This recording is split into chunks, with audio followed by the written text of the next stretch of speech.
돈 파는 가게를 구독하는 당신은 정말 멋쟁이입니다. 안녕하세요. 돈 파는 가게 대표 사원 김강주입니다. 요즘 비트코인 값이 가격을 알 수 없을 정도로 계속 폭등하고 있습니다. 지금 최근 한 1200만 원에서 1400만 원 사이를 왔다 갔다 하죠. 가뜩이나 경제는 좋지 않고 참 재테크 어렵습니다. 돈은 불려야 하는데 그러다 보니까 이 폭등하는 비트코인 심지어 1억까지 간다는 말도 있습니다. 가봐야 알겠지만 그래서 이 비트코인 뿐만 아니라 가상화폐 전체에 관심을 가지는 분들이 많아졌습니다. 제 생각에는 터무니없는 질문을 해 오시는 분들도 있고 또 나름 진지한 질문을 해 오시는 분들도 있는데 그래서 제가 이제 가상화폐 특히 비트코인에 대해서는 몇 차례 말씀드렸지만 오늘은 조금 더 현재 시점에서 정리해서 한번 말씀을 드려야겠다. 그래서 이 방송 준비했고요. 제목은 이렇습니다. 비트코인 1억 간다는데 어떻게 투자하면 좋을까요? 이것은 어떤 구독자께서 질문해 오신 내용 그대로입니다. 여러분은 어떻게 생각하시나요? 그래서 오늘은 이 가상화폐로 돈 버는 가장 현실적인 방법 정리해 드리도록 하겠습니다. 순서는 이렇습니다. 먼저 이제 비트코인 거품 논쟁. 비트코인을 정말 투자할 만한 가치가 있는 실물 자산으로 보시는 분도 있고 또 그렇지 않다. 완전 이것은 거품이고 도박이다. 이런 이야기도 있습니다. 물론 권위 있는 사람들의 이야기입니다. 이 내용 한번 살펴보고요. 최근 비트코인 폭등 왜 했는지 그 원인도 한번 살펴보겠습니다. 세 번째는 이제 리브라 아시는 분들 아시죠? 이거 모르고 비트코인 한다, 가상화폐 한다 이러면 조금 문제가 있습니다. 이것은 이제 페이스북에서 만든 자체 가상화폐죠. 물론 이제 최근 보류하기로 결정을 했습니다만 보류는 했지 완전 없어진 건 아닙니다. 앞으로 계속 시도할 겁니다. 이처럼 이제 리브라 등 글로벌 기업 자체 가상화폐와 이 우리가 알고 있는 비트코인 순수한 가상화폐라고 해야 할까요? 이런 쪽하고는 어떤 상호관계가 있는지 이것이 앞으로의 비트코인뿐만 아니라 가상화폐 시장에 큰 영향을 주기 때문입니다. 네 번째는 이 가상화폐 전망 vs 가상화폐 투자 이렇게 해놨는데 이게 무슨 의미냐 하면 가상화폐를 전망하는 것과 가상화폐 투자하는 것은 다릅니다. 같지 않습니다. 그래서 가상화폐 전망은 어떤지 그렇지만 그것에 따라서 우리는 투자는 어떻게 해야 될지 한번 정리해 보겠고요. 다섯 번째는 여전히 이 가상화폐 투자의 한계는 존재합니다. 또 이 가상화폐 때문에 특히 시니어분들 돈 잃습니다. 사기 당한다는 거죠. 뉴스에도 종종 나오죠. 그래서 이제 터무니없는 이 가상화폐에 대한 투자주의보 같이 한번 더 이해해보고 마지막에서는 이 가상화폐로 돈 버는 가장 현실적인 방법 나누어 드릴 건데 이 여섯 번째 가상화폐로 돈 버는 가장 현실적인 방법을 이해하기 위해서는 앞선 순서들 1번에서 5번까지 같이 맥락을 이해하고 있어야 합니다. 자, 그래서 가상화폐로 돈 버는 가장 현실적인 방법 정말 비트코인 1억 갈까요? 1억 가고 안 가고를 떠나서 당장 우리에게는 현찰이 필요하고 또 돈을 불리는 것이 필요하죠. 지금부터 함께 시작하겠습니다.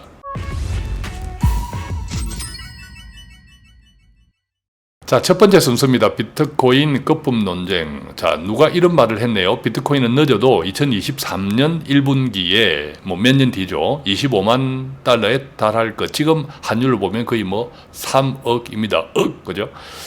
팀 드레이퍼라는 사람이 이야기했네요. 실리콘밸리 벤처 투자자이면서 이 비트코인 강세론자, 그러니까 비트코인의 전망을 아주 밝게 보는 우호적인 사람의 이야기입니다.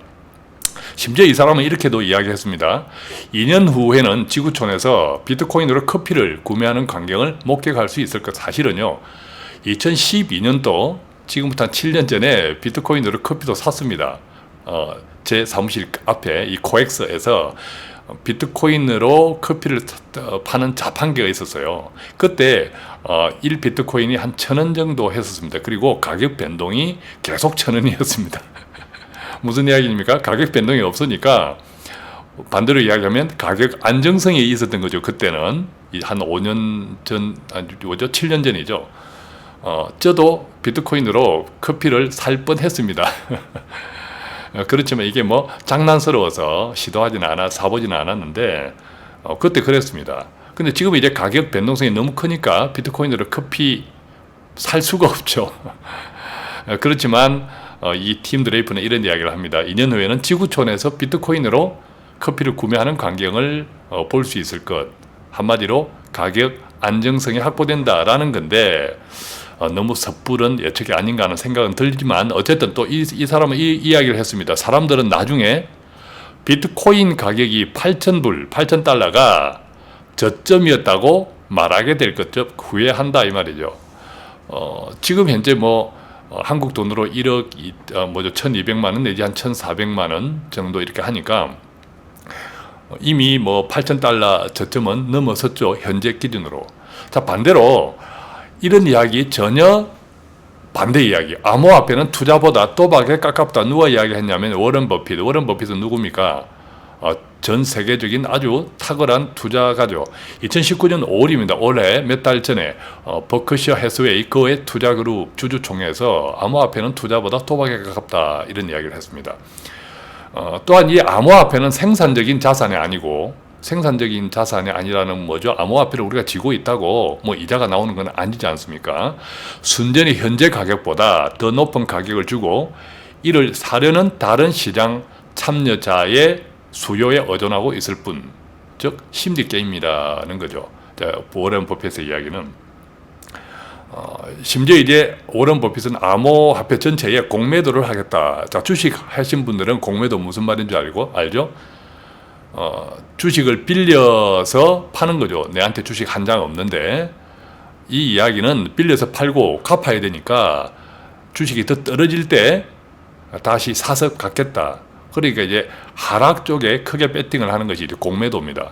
워런 버핏은 그래서 암호화폐 전체에 공매도를 하겠다. 그러니까 암호화폐에 대한 전망을 전혀 밝게 보지 않는다. 자, 그런데 이제 이것은 워런 버핏의 투자관을 함께 이해하면 또 좋습니다. 이 워런 버핏은 숫자로 확인되는 이익 창출이 명확한 기업에 투자합니다. 숫자로 확인되는 이익 창출. 자, 이익 창출이 중요합니다. 아까 이제 생산적인 자산이 아니다. 가상화폐, 비트코인 이런 이야기를 했죠. 이익 창출은 그 자산 자체가 이익을 창출해야 합니다. 그러니까 비트코인이나 이 가상화폐는 생산적인 자산이 아니죠. 이따가 한번 비교해 드리겠습니다. 우리가 금 있죠, 지금 금. 금도 생산적인 자산이 아닙니다. 금을 가지고 있다고 이자가 나오는 것은 아니지 않습니까? 그죠? 그런 의미에서 우리가 이 디지털 금하고 이제 비트코인을 이야기하는데 지금 현재 실물로서의 금하고 이제 그런 맥락은 좀 비슷한 부분이 있죠. 어쨌든 이제 워런 버핏은 투자가는 이 숫자로 확인되는 즉 생산적인 기업에 투자합니다. 지금보다 미래의 성장이 예상되는 기업, 이것도 이제 가치 투자라고 하지 않습니까? 그런 측면에서 애플 같은 데는 워런 버핏한테는 대단히 매력적인 기업이죠. 왜? 숫자로 확인되는 이익 창출이 명확하고 또 지금보다 미래의 성장이 예상되는 기업이라는 거죠. 자, 그것에 반하면 이 비트코인, 가상화폐는 워런 버핏한테 전혀 투자 자산이 아닐 수밖에 없는 거죠. 자, 2017년 폭등했고 2018년 폭락했습니다. 비트코인. 이제 히스토리를 조금 보겠습니다. 2014년도에 일본 거래소 마운틴 곡스가 파산했습니다. 이제 그런 중에 원래 이제 그 전까지는 일 비트코인 가격이 1,000원 이하에서 계속 이제 횡보를 하다가 그마저 이제 2014년에 우리가 비트코인은 일본은 거래소 시장에 항상 우리보다 훨씬 앞서서 활발했고 또 비트코인 가지고 이제 다양한 실거래 거래도 되는 쪽이 이제 일본인데 지금 구체적으로 어떻게 거래가 되고 있는지도 잘 모르겠지만 그 마운틴 곡스가 일본 거래소가 파산했으니까 굉장히 이제 위축된 거죠. 위축되면서 이제 또 그 당시 기준으로 보면 폭락을 했습니다. 그러다가 2015년 이더리움, 지금 이더리움 알죠? 이더리움이 공개가 되면서 전체적인 이제 가페 시장이 이제 확대가 되죠. 확대가 되면서 같이 상승을 합니다. 그러다 2017년도는 전 세계 주식 시장이 다 좋았습니다. 즉 위험 자산이 같이 선호가 되면서 이 가페 비트코인도 그 선호 심리에 편성해서 이제 동반 폭등했습니다. 2018년 1월 한국 거래소 기준으로 비트코인이 한 비트코인당 2,600만 원 그렇게 이제 폭등을 했죠. 그때 참 비트코인 때문에 물론 2018년 1월달 폭등을 했지만까지 비트코인 때문에 돈 잃은 분들도 많죠. 자, 2018년도 드디어 이제 위험자산의 회피 심리 그리고 각국의 규제 조치가 우후죽순처럼 쏟아지면서 폭락을 합니다. 지난해 비트코인 300만 원대까지 이제 추락을 했습니다. 그런데 2019년 들어서 갑자기 이제 지금 현재까지 폭등을 했습니다. 제가 이 비트코인 관련 방송은 몇 차례 했는데 최근에 했던 것이 3월 22일 날 방송을 올려드렸습니다. 비트코인의 미래라는 제목으로 공교롭게도 그 이후에 계속 상승을 했습니다. 자, 그렇다면 2019년 폭등은 왜 정말 그 이전에 2017년, 2018년과 비교해 보면 조금 근거가 좀 이상했습니다. 예를 들면 이런 거죠. 2019년도에도 이제 미국의 다우, 나스닥 등 이쪽 주식은 역사적 고점을 돌파한 이후 계속 급등락을 거듭했습니다. 자, 이 점은 2017년 비트코인의 폭등하고 맥이 비슷하죠. 그때도 이제 위험자산이 계속 이제 선호되는 시기였으니까. 근데 이제 2017년은 위험자산이 상당히 이제 계속 큰 걱정 없이 경기에 대한 우려 없이 선호됐다면 2019년 올해는 비록 미국의 다우, 나스닥이 신고점을 역사적 신고점을 계속 갱신을 했지만 경기 침체 우려가 계속 반영이 되면서 이제 뚫고 갔죠. 뚫고 갔는데 2017년 폭등과 비트코인 그 다음에 2019년 폭등은 어쨌든 미국 주식시장 기준으로 보면 위험자산 선호 심리와 이제 동반하는 점에서 비슷했습니다. 자, 그런데 최근에 이 비트코인 상승세를 보면 계속 강세를 지속하고 있거든요. 저기 이제 미국 주식시장은 등락을 거듭하고 있는데 그렇다면 비트코인이 이제 위험자산의 동조화 현상에서 탈피가 되어 있다. 자, 이렇게 이해가 되고요. 세 번째는 비트코인에 대한 가상화폐 전체 시장에 대한 각 정부, 각 나라의 규제는 계속 여전합니다. 그런데도 불구하고 2019년 폭등은 왜 일어났을까? 사뭇 이제 궁금해지는 대목이죠. 자, 그렇다면 비트코인 폭등 원인을 몇 가지로 한번 정리해 보겠습니다. 각국의 규제는 여전한데, 그런데 각국의 비트코인 가상화폐에 대한 규제는 여전하지만 시장의 선호도는 오히려 크게 증가해 있다라는 건데, 자, 이 이야기 이따가 조금 자세히 나누어 드리고요. 두 번째, 벡터라는 거, 제가 지난 3월달 가상화폐 비트코인 이야기하면서 벡터를 이야기 많이 했죠.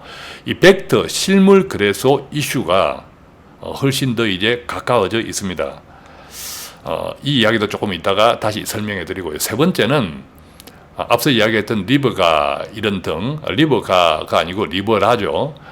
이런 글로벌 기업들의 이제 자체 카페, 이것들이 자꾸 이제 보편적으로 확산됩니다. 우리가 한국의 카카오톡 같은 일본의 라인이 있죠. 한국의 네이버가 만든 회사입니다. 일본 기업인데, 그쪽에 이제 또 뭐 그 카페라든지 이런 쪽들이 계속 이제 확산되고 있습니다. 이런 것도 이제 비트코인 폭등의 원인이 아닌가 생각해보고 이 부분도 물론 이따가 조금 더 설명해 드리겠습니다. 네 번째는 2020년 이 이야기를 많이 합니다. 내년이죠. 비트코인 반감기다. 그래서 희소성이 부각된다. 반감기는 다 아시는 것처럼 채굴을 하면 보상을 받는 보상이 그 이전보다 2분의 1로 줄어드는 겁니다. 그러니까 전체적으로 우리가 비트코인은 2100만 개로 이제 발행이 제한되어 있지 않습니까? 그렇게 설계가 되어 있단 말이죠. 설계가 되어 있는데 그것이 이제 점점 다가올수록 그 총량에 다가올수록 채굴에 따른 보상은 줄어들고 있다. 그것이 이제 내년에 결정적인 또 반감기를 맞이하는데 4년마다 일반적으로 온다는 그 이제 채굴 속도에 비례하면 그것이 이제 내년이다. 그러다 보니까 희소성이 조금 이제 부각되어 있다. 자, 이런 것들이 비트코인 폭등의 최근 큰 틀에서 원인이 아닌가. 자, 이걸 하나하나씩 보면요. 각국의 규제는 여전합니다. 그러나 시장의 선호는 증가한다. 이 시장은 원래 이 정부와 시장의 차이는 있습니다. 정부는 우리가 정부 화폐 있죠. 여러분 달러라든지 한국 같은 원화 이런 등등은 당연히 정부는 화폐를 싫어합니다. 왜? 통제력을 상실하지 않습니까? 그리고 또 화폐 시장이 정말 발전을 하면 이 정부 통화가 이게 뭐죠? 사라지는 효과가 있습니다. 돈은 찍었는데, 그죠? 이제 통화가 오히려 증발하는 효과가 있죠. 정부 통화는 안 쓰니까.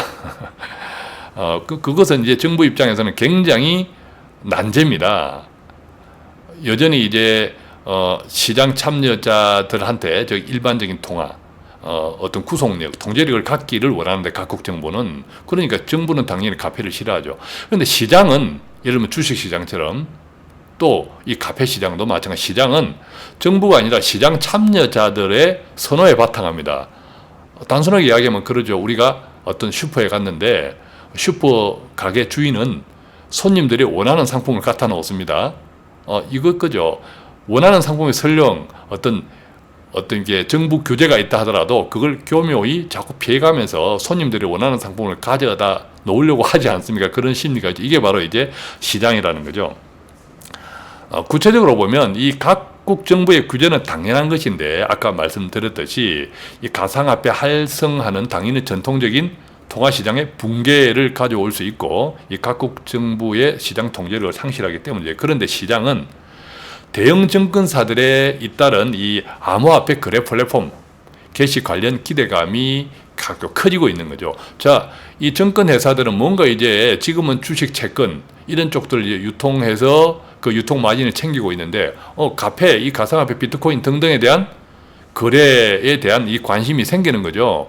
어떻게 하면 지금 이제 거래소 위주로 이제 거래가 되고 있지만 기존의 정권 회사 입장에서는 그걸 이제 땡겨오고 싶은 기대감이 있는 거죠. 그래서 예를 들면 미국의 가장 큰 증권사 중 하나인 뭐 이트레이드 또는 TD, 아메리트레이더 이런 등등의 이 가까운 시일 내에 이 리테일 고객 즉 이제 소매 우리가 일반 고객들이죠. 리테일 고객들이 직접 암호화폐를 거래할 수 있는 시스템을 구축하고 또 이 가상화폐 거래소에 자금을 투자했다는 이런 소식 등이 들리니까 당연히 이제 가상화폐에 대한 관심이 더 양성화되는 쪽 시장에서는 그러니까 이제 가상화폐에 대한 가격 상승에 심리적으로 영향을 줄 수밖에 없는 거죠. 자, 두 번째는 벡터입니다.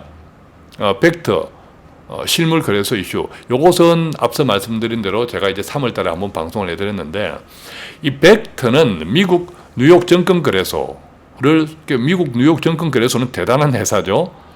미국의 증권 거래소를 운영하는 기업이죠. 이게 세계 최대 거래소 기업인데, ICE. 이 IC는 물론 IC가 주도하고 그 다음에 마이크로소프트, 스타벅스, 보스턴 컨설팅 등등의 유수한 회사들이 모여서 만든 암호화폐 거래 사이트입니다. 벡터가. 이 벡터는 그런데 특이하게도 지금 우리가 이제 가상화폐 이런 거래소들은 실물이 왔다 갔다 하고 있지는 않습니다. 그죠? 마치 전자화폐처럼 전자지갑처럼 그냥 그렇게 이제 확인할 수만 있을 뿐이지 실물이 왔다 갔다 하는 건 아닙니다. 근데 이 벡터는 세계 최초의 실물 인수도 방식을 취합니다. 그러니까 상당히 안정성이 이제 커지는 거죠. 또한 이 벡터는 아까 이제 말씀드린 것처럼 IC를 비롯한 여러 유수의 세계 기업들이 참여하니까 더 이제 신뢰도가 높아지고 그런 기업들이 실물 인수도 방식의 거래소를 이제 준비하구나라는 것이 이 비트코인이라든지 가상화폐에 대한 전체적인 시장의 신뢰도를 주고 있는 거죠. 실제로 며칠 전입니다. 한 달 전이죠. 7월 22일 날 이 비트코인 선물 거래 베타 테스트를 이 벡터에서 했습니다. 선물 거래 베타 테스트. 일반적인 우리가 이제 주식시장 같은 경우도 선물을 하죠. 선물할 때는 다음에 이제 선물 청산을 할 때 주로 이제 현금이 왔다 갔다 하잖아요. 그런데 이 비트코인 선물 거래 베타 테스트에서는 실제 이제 실물이 왔다 갔다 하는 그런 테스트를 이미 했습니다. 그래서 이 벡터가 이제 비트코인에 대한 선물 거래를 시작하면 당연히 시장 참여자가 늘겠죠. 그러면 거래량이 증가하겠죠. 또 심지어 기관 투자자까지 유입을 땡길 수 있겠죠. 그러면서 암호화폐 관련 제도가 또 정착이 되는 시기가 빨라지겠죠. 암호화폐 시장 안정화 가능성이 이제 크게 이제 오른다라는 거죠. 그렇지만 아직까지 이제 벡터는 테스트는 했는데 정식 서비스 오픈 시기는 아직 현재까지는 미정입니다. 자, 세 번째는요. 리브라 등 이제 블록체인 기술의 보편적 확산. 자, 이것 한번 보면요. 자, 리브라는 페이스북의 자체 가상화폐입니다. 이 리브라 구조는 그런데 전통 금융과 호환을 바탕으로 가상화폐를 발행합니다. 우리가 지금 이렇게 인터넷 사이트에서 쓰는 이 쿠폰 같은 거 있죠. 코인 주로 어떻게 합니까? 내 은행에서 돈을 그만큼 담보로 해서 가져오죠. 리브라도 일종의 그런 겁니다. 그러니까 가상화폐하고는 다른 거죠. 그러니까 리브라 등 이런 지금 현재 페이스북인데 이런 기업들, 글로벌 기업들이 블록체인 기술로 자체적으로 이제 발행하려고 하는 이 가상화폐들은 기본적으로 전통 금융하고 연결돼 이런 것이 있는 것이 가장 베이스입니다. 베이스니까 궁극적으로 보면 어떤 이제 큰 틀에서 가상화폐를 벗어나 있지는 못한 거죠. 예를 들면 그렇습니다. 우리가 이제 페이스북은 세계 24억 명이 사용합니다. 굉장한 큰 통제력이 있는 강력한 시장이죠. 그렇지만 이제 조금 전에 이 리브라 가상화폐 페이스북에서 계획했던, 지금 이제 보류했습니다. 계획했던 이 가상화폐가 기본적으로는 내가 가진 현금, 금융, 이것을 기반으로 그 한도에서 발행이 됩니다. 발행이 되니까 기본적으로 이제 정부화폐의 한계성, 통제와 권위를 벗어나지 못한 거죠. 그러다 보니까 자연스럽게 비트코인의 이제 차별성이 오히려 더 부각되는 역효과가 또 있습니다. 그렇지만 이 리브라조차도 만약에 이제 그 기존에 있는 내 예금이 1억이 있다. 그 1억을 교환하는 형식으로 리브라를 화폐를 바꾸면 결과적으로는 1억은 못 쓰고 리브라로 교환한 이것을 이제 활용해서 계속 거래를 하니까 결과적으로는 내 현금 1억이 또 근데 잠자는 효과가 있죠. 그것은 정부가 원하지 않는 겁니다. 그런 등등의 이제 또 이제 페이스북이 24억 명의 사용자 기반이니까 이게 막상 나오면 굉장히 현재의 통화를 빨아들이는 효과가 있겠다. 사용하지도 않으면서 시장의 통화는 오히려 증발되어 있고 그러면 또 정부는 계속 통화를 찍어야 되고 그것이 이제 인플레이션을 크게 조장할 수 있고 이런 등등의 압력 때문에 결국 이제 출시를 연기하게 되었습니다. 어쨌든 출시를 연기했지, 보류했지, 이 블록체인 기술이 계속 발전돼 나가면 결국은 각 글로벌 기업들이 자기가 가지고 있는 자체의 강력한 시장을 기반으로 결국 이제 가상화폐 만들어내겠죠. 자, 네 번째는요, 2020년 비트코인 반감기입니다. 반감기, 이제 희소성 부각인데, 조금 전에 말씀드렸던 이런 글로벌 기업들의 자체 가상화폐, 이것들이 계속 등장하면서 앞으로 등장할 것이므로 전체적인 가상화폐, 블록체인 기술에 대한, 관심이 더 이제 확산되고, 또 블록체인이나 가상화폐에 대한 법 제도가 정비가 빨리 될 것이다라는 요인 때문에 덩달아 이제 1, 2, 3번을 보면 이제 비트코인에 대한 이렇게 폭등, 여러 가지 영향을 주고 있는데 네 번째 이거 지금 이제 비트코인이 생산적인 자산이 아니기 때문에 결국 심리 게임으로 계속 이제 상승하고 있는데 그런데 이 심리 게임에서 정말 중요한 것은 바로 숫자가 이제 줄어든데 이것이 또 심리에 크게 압박을 하는 거죠. 상승 압박을. 자, 2020년 내년입니다. 비트코인 반감기 희소성 부각인데 자, 비트코인 발행 총량은 앞서 말씀드린 대로 2100만 개로 고정되어 있습니다. 이 2100만 개로 고정되어 있는데 21만 개가 발행될 때마다 채굴 보상은 2분의 1로 감소되게 만들어져 있다고 합니다. 자, 지금까지 이 비트코인 블록 생성의 평균 시간을 기준으로 하면 지난 11년 동안 4년마다 반감기가 발생했다고 합니다. 무슨 말입니까? 4년마다 한 21만 개가 발행됐다는 거죠. 그래서 이대로 간다면 2020년에는 전체 발행량의 87.5%가 발행될 예정이라고 합니다. 2032년에는 99% 정도 채굴 발행 완료 예정이라고 하네요. 그러니까 2032년에 가면 99% 채굴, 그때는 뭐 사실은 게임 끝. 이렇게 되면서 점점 희소성이 부각되니까 현재 생산성이 없는 자산인 비트코인이 이제 점점 숫자에 대한 압박도 생기니까 희소성이 부각되면서 가격 상승에 이제 요인이 되어 있다. 자, 이렇게 좀 정리해 볼 수 있겠고요. 자, 그렇다면 이 가상화폐 전망은 지금까지 보면 상당히 우호적일 수 있잖아요. 그런데 이 가상화폐를 전망하는 것하고 가상화폐에 투자하는 것은 다릅니다. 왜 다를까? 자, 우선 가상화폐 비트코인의 우호적 전망을 지금까지 말씀드린 것처럼 한번 몇 가지로 다시 정리해 보겠습니다. 첫 번째, 이 전통적인 화폐 시장의 불신이 증가한 것이 가폐의 가장 근본적인 이유죠. 두 번째, 이제 블록체인 기술이 발전하고, 또 이 블록체인 기술은 4차 산업과 시너지, 4차 산업의 핵심 중에 하나의 기술이 바로 블록체인인 거죠. 그렇다 보니까 이제 4차 산업과의 시너지가 계속 증가하고 있고, 세 번째는 이제 글로벌 기업들의 자체 가폐, 아까 뭐 리브라 이런 것처럼 이런 것들이 생기면서 오히려 비트코인의 차별성이 이제 부각되는 이런 효과, 이것들이 가상화폐 비트코인에 대한 이제 우호적 전망들이죠. 그런데 이 가상화폐 투자의 한계, 즉 가상화폐 우호적 전망하고 투자는 다르다. 예를 들면 가상화폐 투자의 한계를 보면 첫 번째, 안정적인 교환 가치가 지금 없습니다. 뭐 이렇게 급등락을 거듭하는 비트코인 가지고 어떻게 안정적인 교환 가치가 있겠습니까?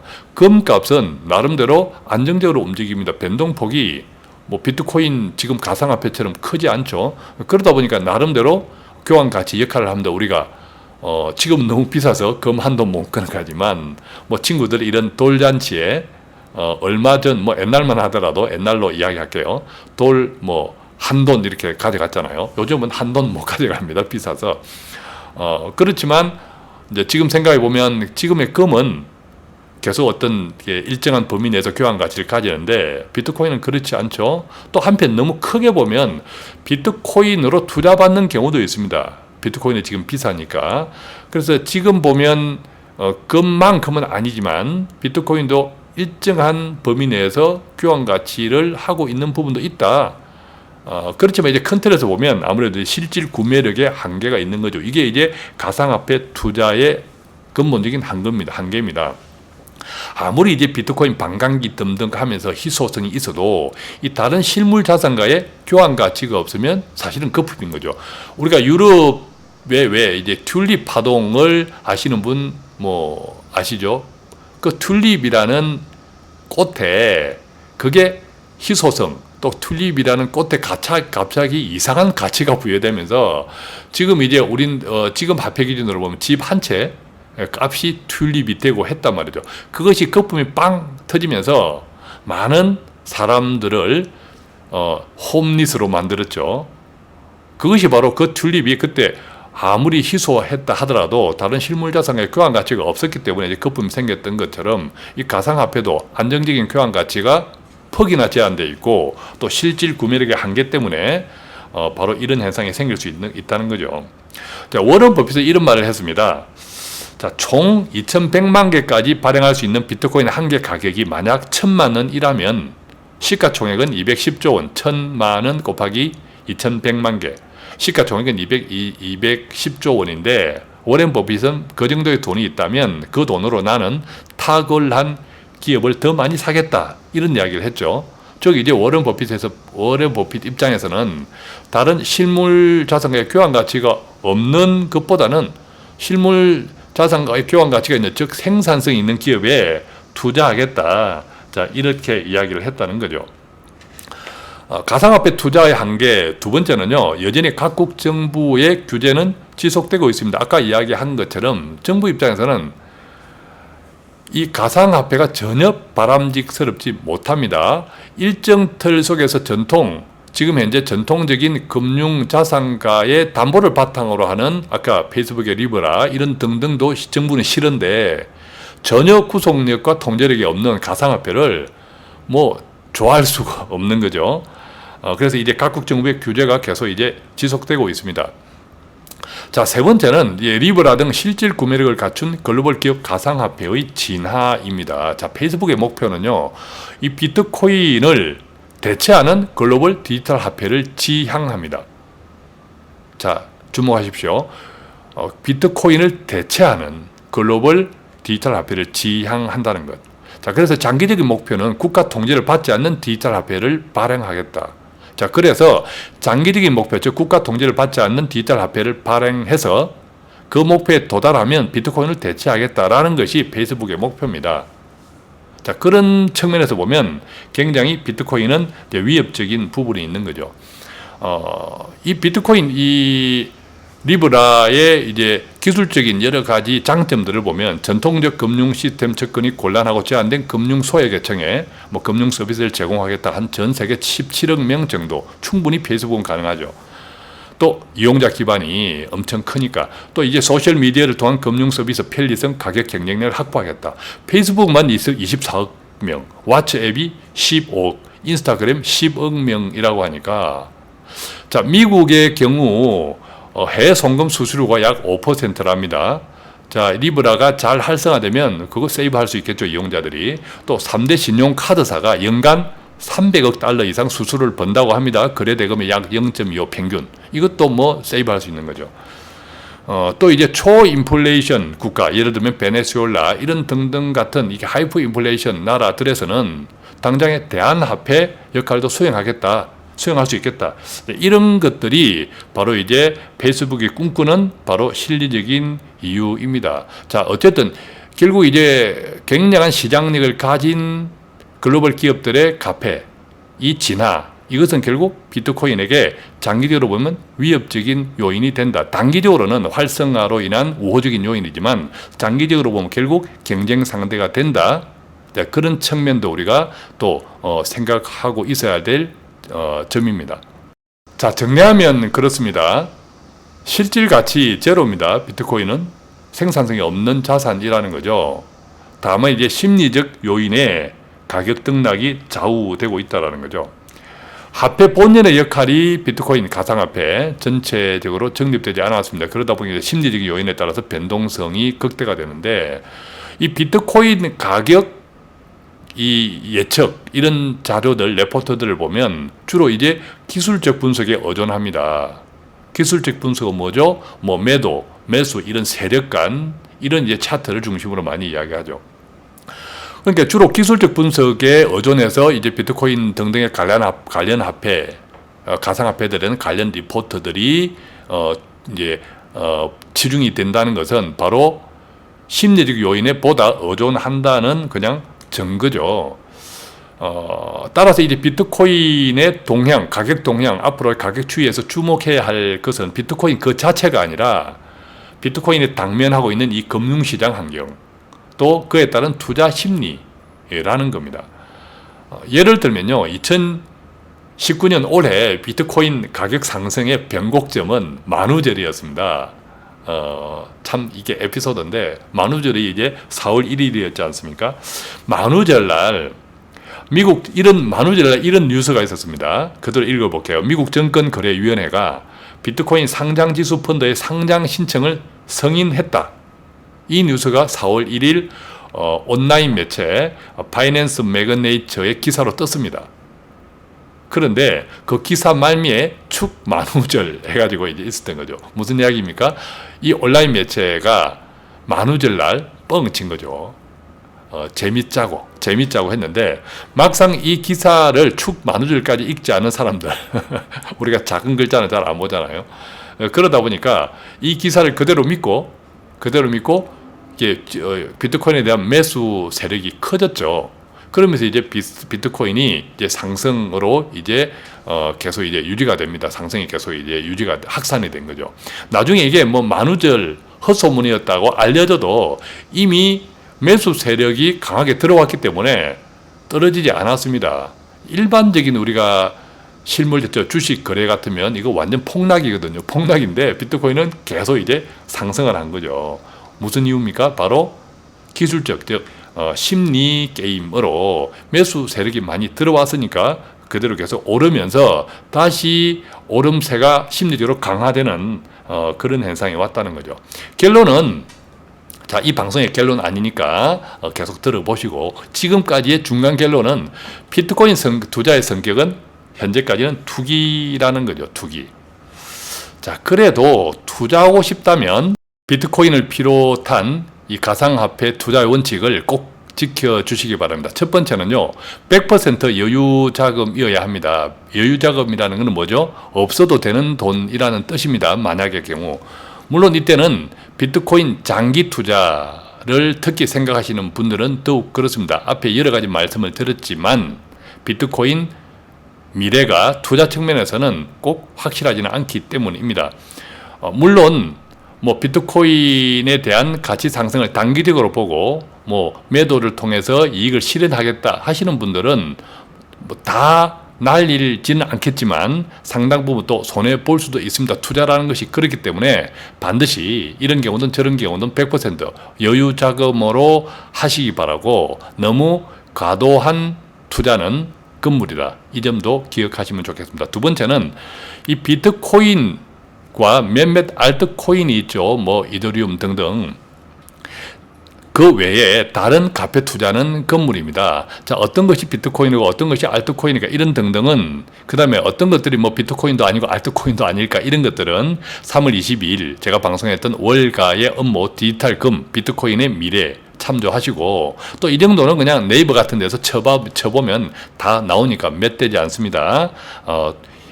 다른 가페 투자는 금물입니다. 이따가 또 말씀드리겠지만 가상화폐 엄청나게 수차 많습니다. 지금도 신종 가상화폐들 많고요. 투자 금물입니다. 큰일 납니다. 꼭 기억하시면 좋겠고요. 자, 세 번째, ICO 가상화폐 공개, 이것을 빌미로 한 가상화폐 금융 사기 주의보. 자, 이 부분을 다시 한번 발령합니다.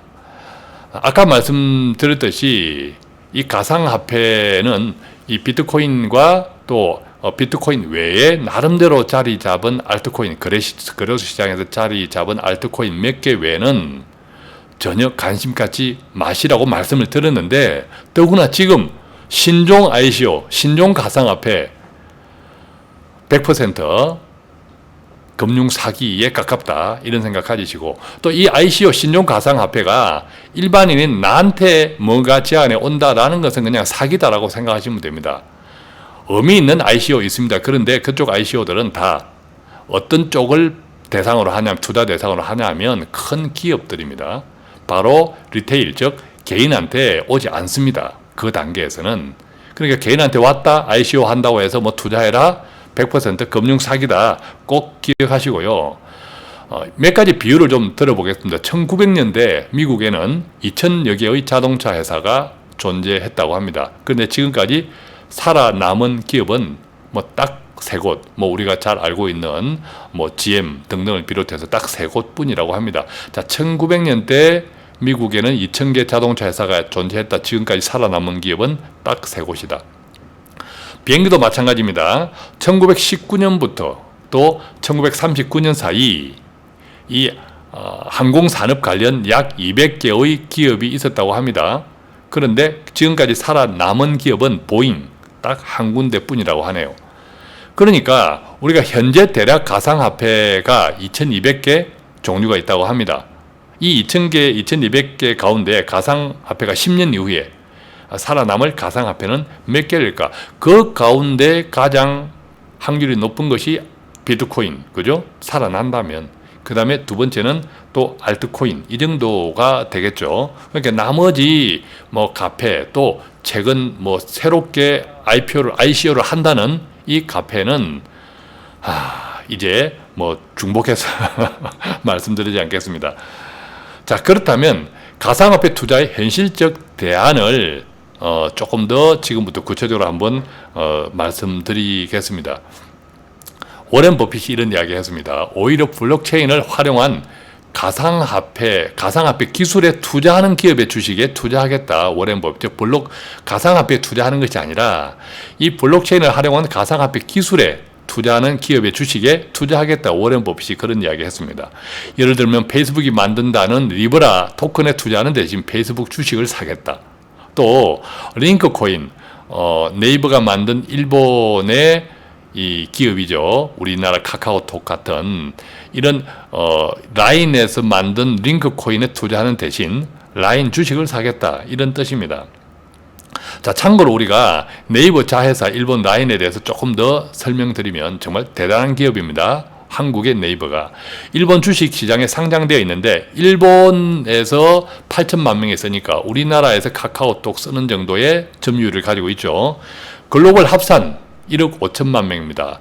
즉 아시아에서도 라인을 더 많이 씁니다. 우리 카카오톡하고 비교해보면 카카오톡은 거의 국내용입니다. 현실적으로 국내 4,400만 명이 쓰는데 글로벌 합산 5천만 명 정도가 쓰니까 아마 글로벌 합산할 때 5천만 명, 나머지 한 추가 600만 명 정도는 우리 해외 사는 교포들이 아닐까 이제 그런 생각이 드는데, 그렇다 보면 카카오톡은 거의 국내용이지만 이 라인은 일본을 필두로 동남아시아에 많이 사용한다고 합니다. 그래서 글로벌 합산이 1억 5천만 명이니까 글로벌 기준으로 보면 카카오톡보다 일본의 라인이 훨씬 이제 앞서 있다라는 생각이 드는 거죠. 자, 이것이 이제 가상화폐 투자의 현실적 대안의 큰 틀의 이야기입니다. 큰 틀의 이야기인데 이걸 좀 디테일하게 좁혀보겠습니다. 즉 블록체인 가상화폐와 관계되는 기업에 투자하는 것, 즉 이 가상화폐 투자의 현실적 대안, 두 번째로 가상화폐 관련 국내 기업을 조금 주목해 보자라는 거죠.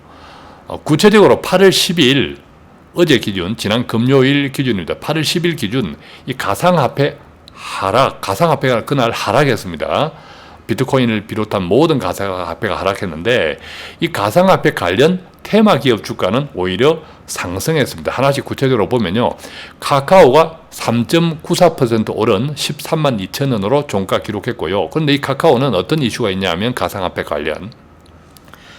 이 가상화폐 거래소 가운데 업비트를 운영하는 이 두나무라는 회사의 지분 23%를 이 카카오가 가지고 있습니다. 그 이유 때문에 3.94% 올랐고요. 또 그 다음에 에이티넘 인베스트먼트는 0.29% 상승한 1,700원으로 종가 마감했는데, 이 역시도 이 에이티넘 인베스트라는 회사도 아까 말씀드린 두나무 지분의 6.75%를 소유하고 있습니다. 자, 그 외에도 또 보면 여러 군데, 예를 들면 빈덴터 7.2%가 뛰었습니다. 8,040원. 또 옴니텔 4.6%가 올랐습니다. 1,120원. 두 회사 모두, 이 회사들은 이제 빗썸 가상화폐 그래서 빗썸 운영을 하는 BTC 코리아닷컴의 주주 회사입니다. 또 이제 한일진공도 1.43% 상승한 925원으로 종가 마감했는데, 이 역시도 이 가상화폐 거래소 KCX의 주주이고요. 또 우리기술투자는 6.88% 상승한 3,030원으로 종가 마감했는데 두나무 지분 7.13%를 보유하고 있습니다. SCI 평가정보라는 회사도 3.81%가 올랐네요. 2,315원으로 종가 마감했는데, 이 회사도 가상화폐 거래소 에스코인을 운용하는 이슈 때문에 또 상승 마감을 했다고 합니다. 자, 오늘 이렇게 해서 이 가상화폐에 관련된, 특히 비트코인을 중심으로 거품 논쟁부터 시작해서 또 이 가상화폐를 바라보는 전망과 또 투자 관점에 서로 다른 이야기도 드렸고, 또 앞으로의 이 가격 상승에 대한 또 전망과 동시에 현실적으로 어떻게 우리가 투자하는 것이 좋을지 이런 등등의 말씀을 좀 자세하게 드렸는데 어떻습니까? 좀 도움이 되셨습니까? 돈 파는 가게는 오늘도 조금이라도 도움되는 정보를 배달해 드리기 위해서 최선을 다하고 있습니다. 구독하거나 다른 좋은 분에게 나누어 주시면 좋습니다. 간단한 문의가 있다면 02-536-0153으로 전화해 주시거나 카카오톡 플러스 친구 돈 파는 가게에서 통해서 또 1대1 채팅창 이용해 주실 수도 있습니다. 고맙습니다.